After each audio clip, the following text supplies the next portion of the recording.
isbeddelka beentaha la idin sheegaya in laydin laayaal rabaa xildhibaan indhihiina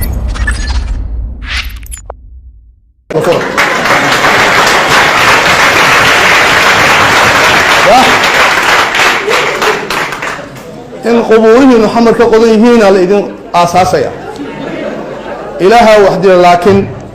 gacantiinay ku jirtaa in laydin laayo ood ku khaldantaan isbeddel beena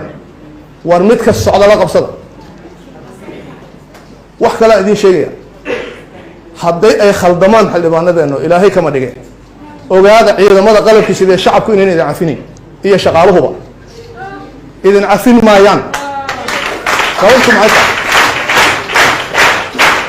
war ilaah baan idinku dhaariye 14 bishana la dhaarshay ayaan filaya baarlamaanka soo mahay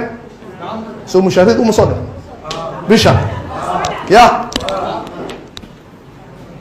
aniga wax ma qariyo ay taqaanaan mana gabado mana cabsanayo